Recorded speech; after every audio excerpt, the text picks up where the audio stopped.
नमस्कार, मैं आपके साथ अंजना और आप देख रहे हैं प्रज्ञा 24 न्यूज। आइए शुरुआत करते हैं आज की बड़ी खबर से। संजय राउत लड़ेंगे लोकसभा चुनाव, जाने मनोज कोटा के खिलाफ खड़े होने की क्यों हो रही चर्चा। शिवसेना उद्धव गुट के फायर ब्रांड नेता और राज्यसभा सांसद संजय राउत की इस बार लोकसभा चुनाव लड़ने की चर्चा है। खबर है कि वे मुंबई की उत्तर पूर्व लोकसभा सीट से लोकसभा चुनाव लड़ेंगे। 4 बार राज्यसभा का चुनाव लड़ने वाले संजय राउत के लिए यह लोकसभा लड़ने का पहला मौका है। शिवसेना उद्धव गुट में संजय राउत के लोकसभा चुनाव लड़ने को लेकर काफी चर्चा है। यह सीट शिंदे गुट के पास नहीं बल्कि बीजेपी के पास है। इस सीट पर फिलहाल बीजेपी के मनोज कोटक सांसद हैं, जो बीएमसी के नगर सेवक से संसद तक पहुंचे हैं। वह बीजेपी नेता देवेंद्र फडणवीस के करीबी माने जाते हैं, इसलिए राउत के नाम की चर्चा। लोकसभा चुनाव में मुंबई की उत्तर पूर्व सीट से संजय राउत के चुनाव लड़ने की चर्चा इसलिए भी जोर पकड़ रही है क्योंकि विपक्ष के गठबंधन इंडिया के भीतर देश भर में बीजेपी के खिलाफ विपक्ष का एक ही संयुक्त उम्मीदवार चुनाव मैदान में उतारने को लेकर बातचीत जारी है।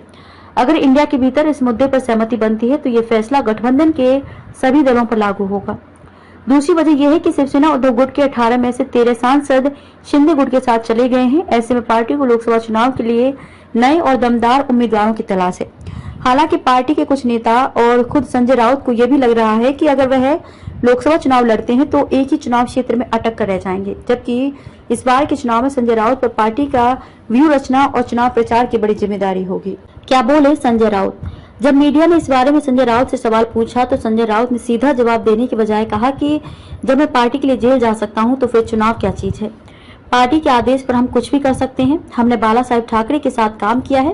राउत ने दावा किया कि उत्तर पूर्व मुंबई शुरू से ही शिवसेना का गढ़ है। यहाँ शिवसेना की मदद से ही बीजेपी का उम्मीदवार चुनाव जीत आया है, इसलिए मैं क्या, उत्तर पूर्व मुंबई से कोई भी शिव सैनिक चुनाव लड़ेगा तो 2.25 लाख वोटों से जीतेगा। खबरों में अब तक के लिए बस इतना ही। फिर होगी आपसे मुलाकात कुछ ऐसी खास खबरों के साथ। तब तक के लिए नमस्कार और देखते रहिए प्रज्ञा 24 न्यूज।